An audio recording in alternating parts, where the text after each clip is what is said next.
our next panel is called Stop Telling Us That Our Future is Doomed.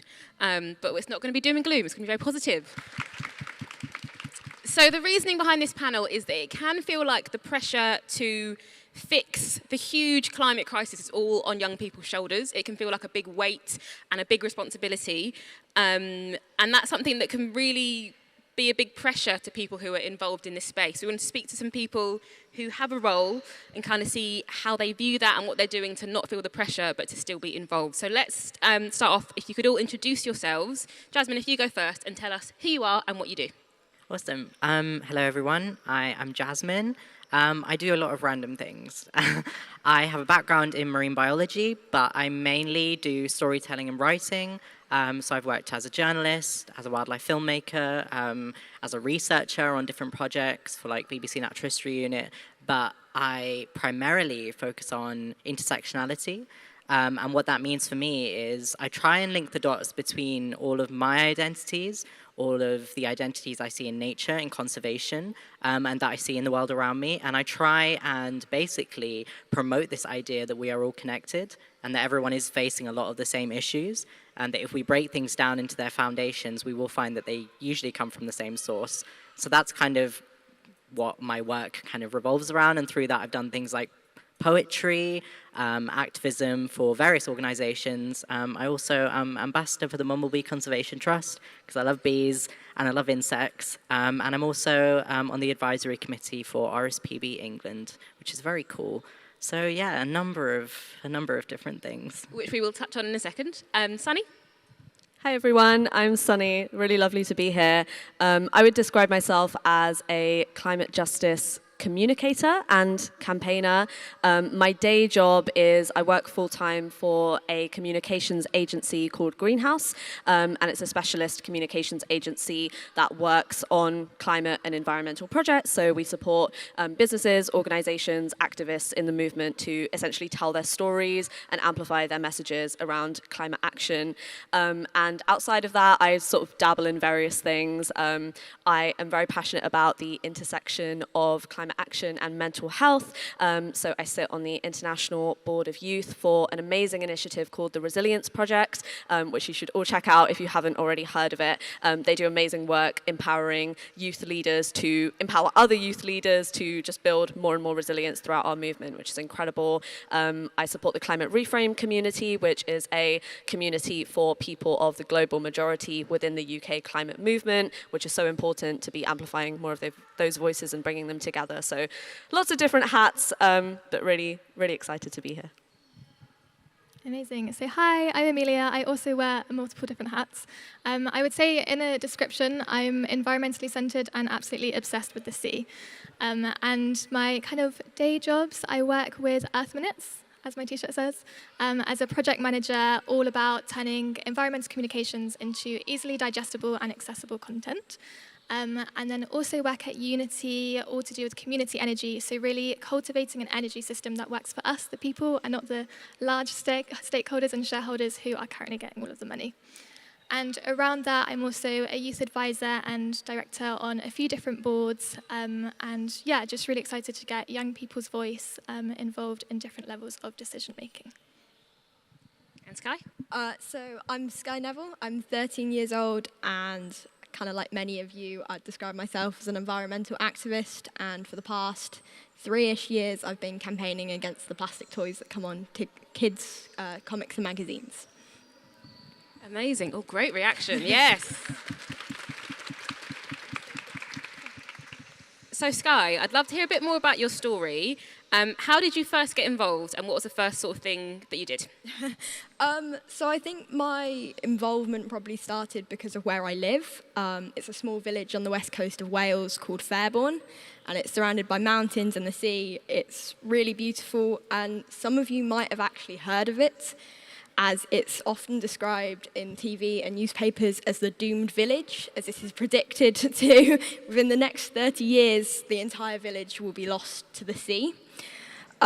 So I've kind of grown up seeing media and TV crews in our village, and I remember when I was really young, kind of being scared to speak up and scared to use my voice. Every day I would walk my dog along the beach, And every day I would collect plastic waste washed up by the tides. And no matter how much I picked up, it would keep coming back.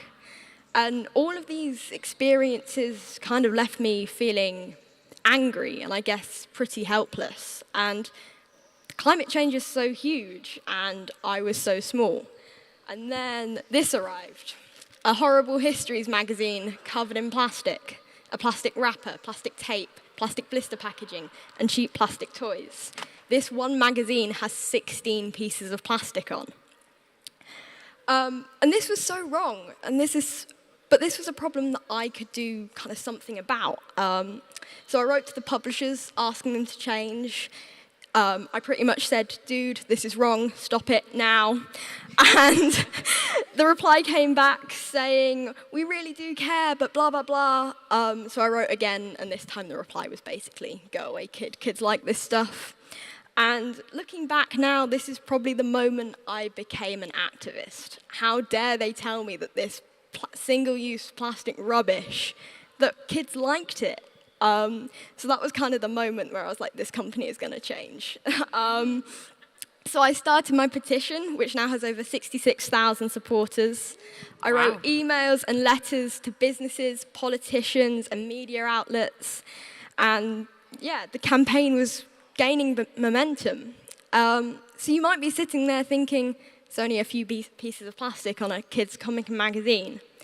But each week in the UK alone, 10 million pieces of plastic are given away on kids' comics and magazines. And that's 500 million pieces of pointless plastic every single year, which that's just insane.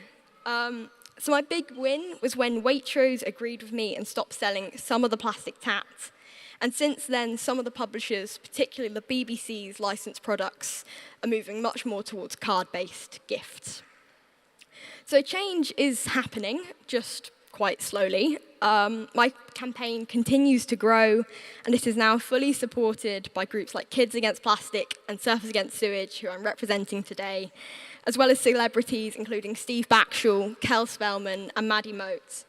Now known as CapTat, Kids Against Plastic Tat, the campaign is now used within Plastic Clever schools to engage and inspire young people across the country to use their voice and write letters supporting my campaign to all the major retailers across the country.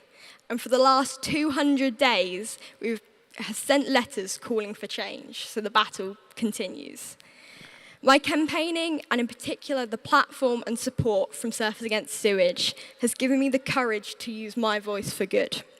It's given me the power to challenge businesses to stand up for my beliefs, and it has given me hope. It's also given me some amazing opportunities.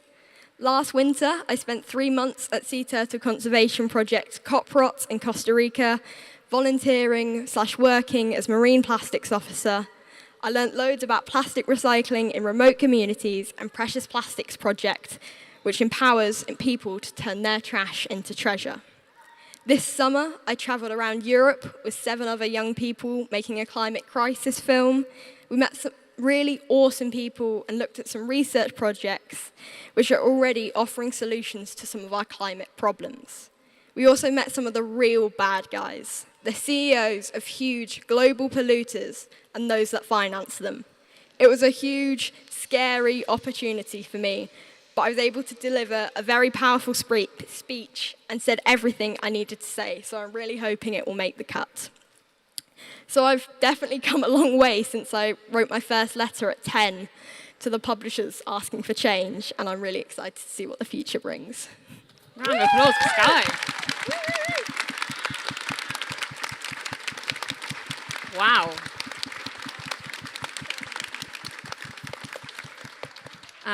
That was just, I'm kind of speechless. That's amazing. And I think that is such a good answer to the question of this panel of stop telling us our future is doomed, because action like that is literally life-changing. So well done.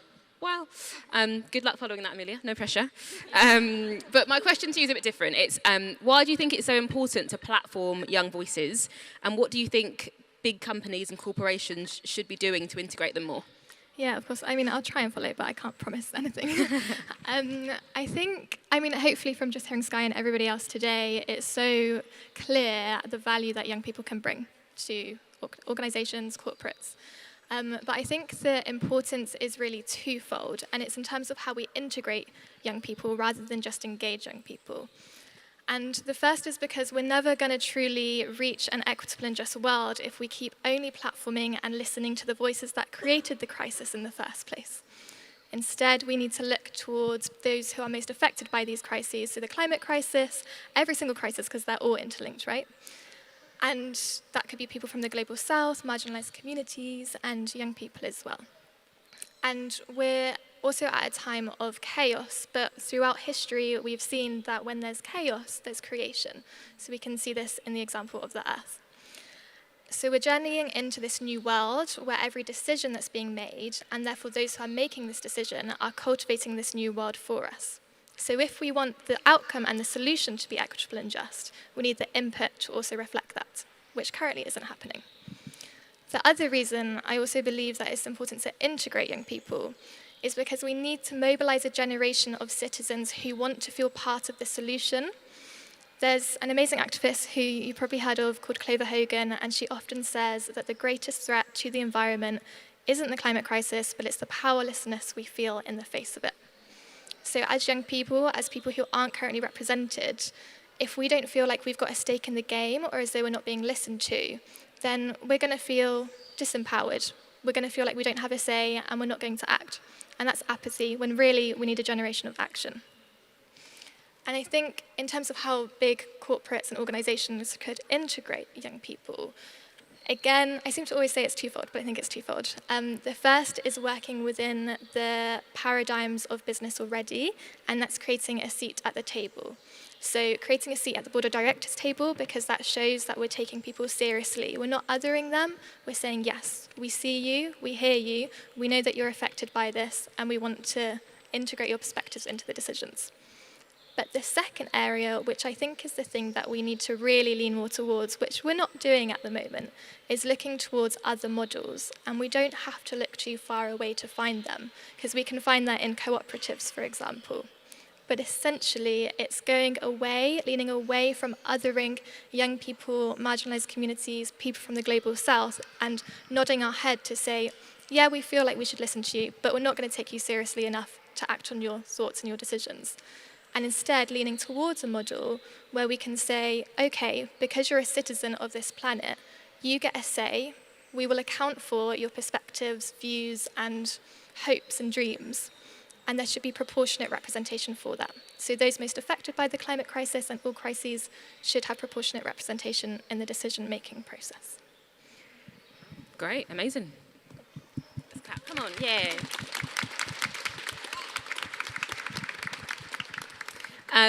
Okay, Sunny, so you work in environmental communications and PR. So I guess my question for you is more about COP28. So what do you think the role of young people there should be and could be? And what do you think others who work in the climate space should think about when they're working with young people? Yeah, this is, I think, an increasingly important question. It's always been important, but I think it's maybe useful to first start by casting our minds back to last year, COP27, which took place in Egypt. I was very privileged to be able to attend as part of the work that I was doing with Greenhouse. And COP27 saw the first ever Children and Youth Pavilion, which was a really exciting and special moment where children and youth were able to have a place at a COP for the first time. And I should go back and clarify just in case anybody hasn't sort of come across COP or been aware of that before. So that's the sort of, it's now annual international climate conference, which is attended by world leaders and by policymakers. And the idea is to sort of come together and then come away from COP, which usually lasts for 2 weeks, with a sort of agreement about what the next steps are from all of these countries who are in attendance in terms of taking climate action and tackling our climate crisis. Unfortunately, so far, they haven't been particularly effective. And I think that's important to say because similarly, to sort of echo what Emilia was saying about the idea of we need to find new models and we need to find new ways of doing things, I think the conversation around COP is increasingly that, people are recognizing this is not the best model or the best forum to be able to make decisions because it's usually 2 weeks of, lots of policymakers sitting together in a room and having arguments and then coming away with something that's very fluffy and vague. And, last year, phase out fossil fuels was then changed to phase down fossil fuels, which is obviously just totally in disregard of the current science and isn't what we need at all.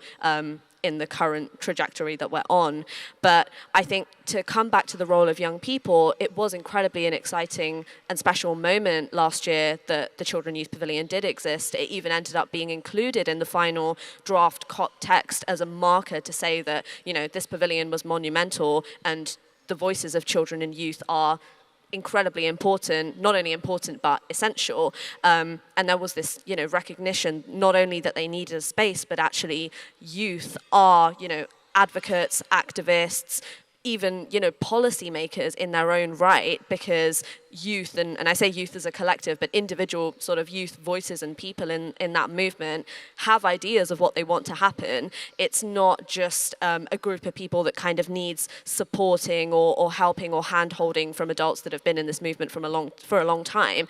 It's actually a group that I think, to go back to the incredible story that Sky just told us, have huge potential and already are creating so much change. And so I think what adults in this movement who've kind of been here for a long time really need to do is recognize that and understand that youth are already playing an important role. They don't need anyone's help, but what they do need is support in terms of bringing them into the conversation, integrating them, listening to their asks. If you have a company or a corporation, create a board, invite youth to join it, pay them for their work, recognize the opportunities and the knowledge and the talent that they have, listen to their perspectives and actually integrate them into the work that you're doing. I think from a policy perspective, that's the case too, because youth are our future generations who are going to inherit this planet. And I think we all have very valuable perspectives that need to be included in policy agreements. And that was, just starting to be the case at COP last year. And I think this year at COP28, while there are so many sort of issues and challenges around the COP process, I think there's huge, huge potential to actually really integrate youth voices and youth calls to action into that final agreement as a way of showing that, this is the planet that this generation is going to inherit.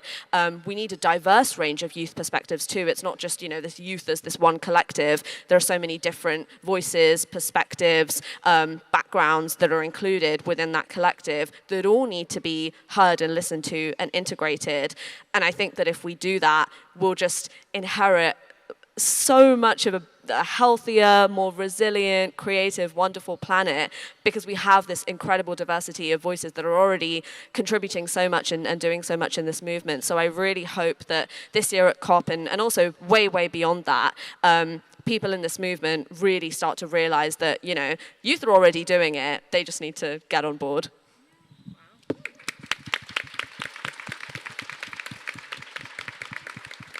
Isn't this panel amazing? They're so good. Jasmine, so you are a storyteller, filmmaker, and I'd love to talk to you a bit about the narrative that a lot of the pressure to fix these huge issues are on the people most affected by it, either young people or people, people who are affected and going to be affected in the future. The pressure can feel like it's on them to fix the climate crisis. So I guess my question for you is, how can we change that narrative at COP and beyond and share the burden almost? These are some hard acts to follow. You got this. Why am I last? So I think listening to all the answers and just kind of thinking about the future that we want, I'm going to start with a word that I think we've all heard, but I'm not really sure everyone knows the meaning of, which is sustainable. You always hear sustainable, and it seems to always be an answer to everything. And for me, sustainability is not a single system. It's not something that exists within one single system. So it's not something that can actually happen even if you have a group of people, even if they have the goals and the mindsets to change the world, eventually what's going to happen? They're going to get tired. They're going to reach the end of their tether. And I think this is directly linked to what is happening right now. We are expected as representatives of our communities, as representatives of young people, as representatives of people we've never even met sometimes, to change the world and to answer all of these complex questions, a lot of which is not our fault. This whole idea of climate injustice deals with the fact that actually a lot of the climate crisis problems are caused by people who aren't affected directly by those problems. And this links directly into sustainability. So I think an answer is to almost restructure. We've got to restructure our idea of what sustainability means. Sustainability doesn't mean that we just want one system for everything to be better for everyone in. Sustainability means we want a community effort to come up with a flexible range of systems that will change and will evolve with the people and with the ideologies and with the environments that come, because they will change very fast, as they have done in previous years. But the problem with our entire system and with the system that we use to fight against the climate crisis, to fight against any ism within society, any sort of bias, is that it's working off of the same foundation.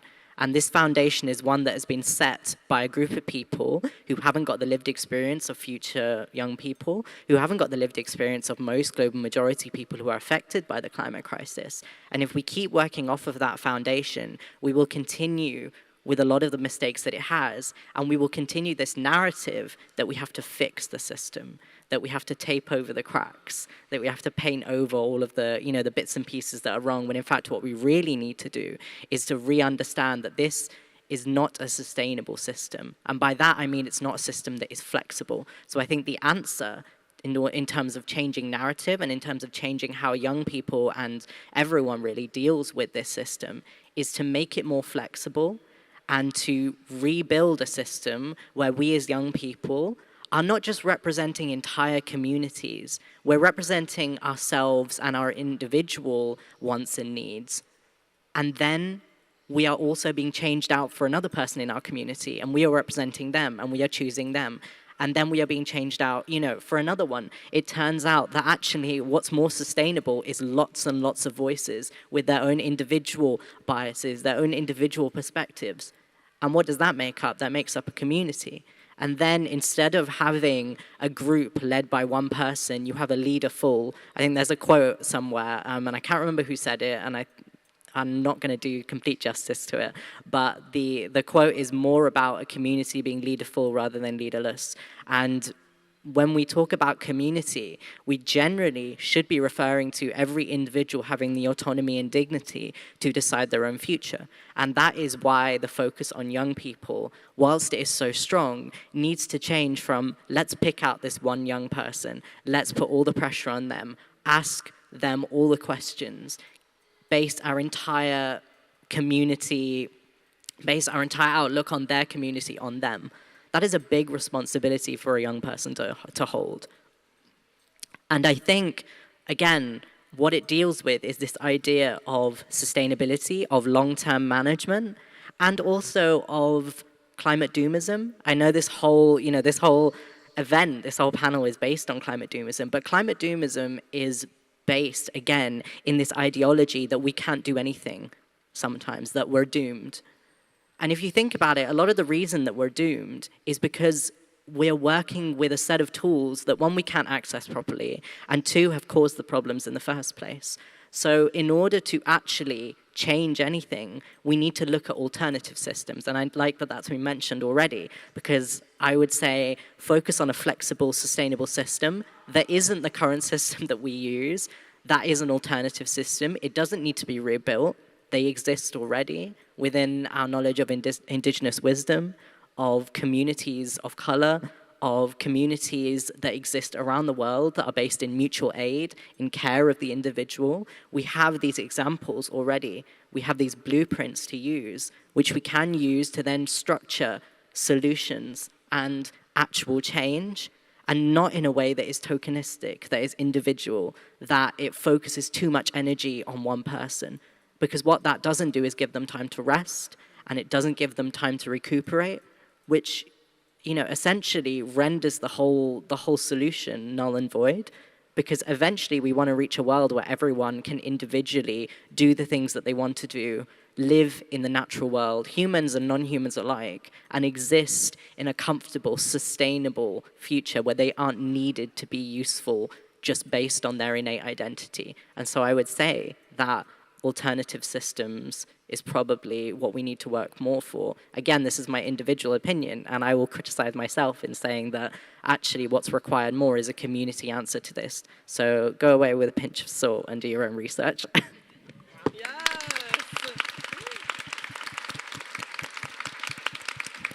These guys are great.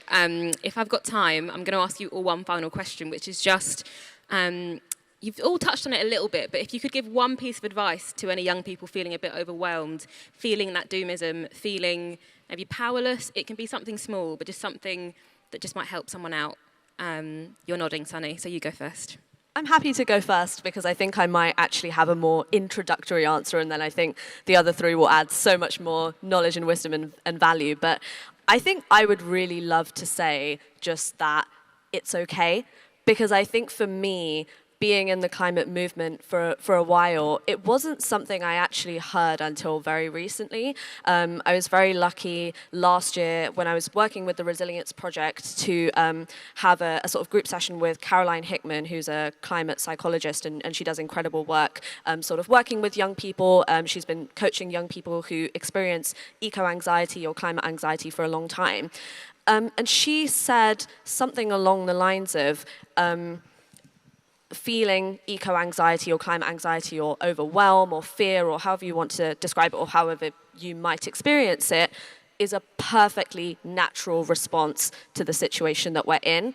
And that blew my mind, because I think some people here may feel like that's obvious or they've already heard that. But I think if there is anyone here who hasn't, I think for me, that was a moment where I was just like, wow, that's so true, and no one has ever said that to me before. And I think especially when you are in spaces sort of outside of the climate movement and you may feel like I'm the only one experiencing this, or people around me aren't reacting this way or feeling this way, and just sort of going about their lives and not feeling these emotions, it can feel like I'm or we're the ones who are abnormal or experiencing something that isn't kind of a normal, regular thing to feel.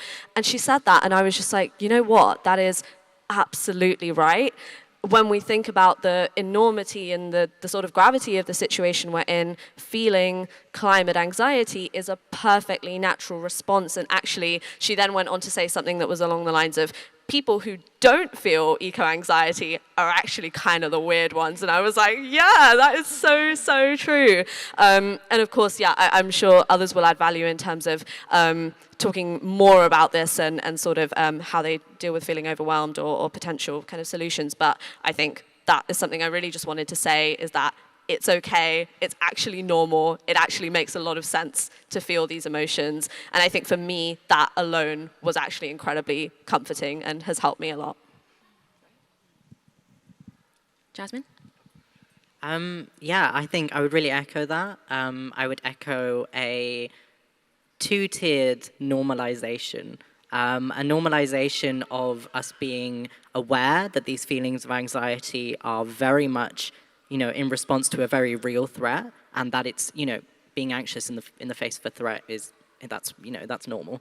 But also the normalization of any sort of aid going towards that, and any sort of rest and recuperation. And I think that comes from support and support systems. I wish that I'd put more effort when I first started out in this movement to have support around me, to have a place to rest when it got too much. Again, speaking to that less individual and more sustainable community method of saying, this is not all on me. I am not the voice of my generation. I am a person with wants, needs, and I need to be able to sit down sometimes and take a breather. And for that to happen, if I want the movement to go on and if I don't want to feel like it's going to stop without me, I should probably have friends who believe in the same thing. Have a support system that believes in the same thing so they can step up and take over for me when I need to rest, which is a very much a community way of doing things. But I would like to add very quickly that I think an essential part and an essential thing that will help a lot of young people and that has helped me more recently is the concept of unlearning and the concept of taking any assumptions that we have of the system we are in. Because if you think about it, our whole system and the problems that we have with our system, we're told again and again, okay, it's really bad, it's really bad. Okay, let's try and fix it. Oh my God, but it's still really bad. It's because it's mainly based within a system that is quite broken and unfortunately isn't useful or sustainable. But that's not the end of the world, because we can use other systems. And by understanding that a lot of the assumptions we make about biology, ecology, conservation, about the future of our world, about ourselves, are based on assumptions and foundations that are actually, if you go beneath them, they have lots and lots of structure and differences behind them that we can unlearn.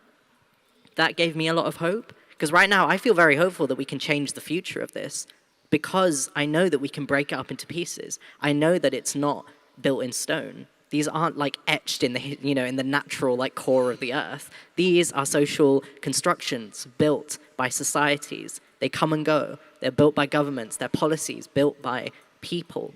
They can be unlearned. They can be destructured, and they can be decentralized. But we need to get very comfortable with the awareness that these things aren't, part of our biology. These are constructs we make, which is fine. Money's a construct. It's real. It has an effect on us. Still a construct. Still can be destructured. Everything can be. And I think unlearning is a really good way of giving people hope, because we don't have to live like this forever.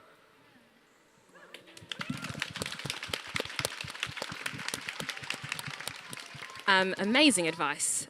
Sky, any advice from you?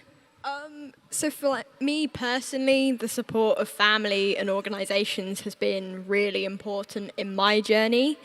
And knowing people that believe in you and just get you is really, really cool.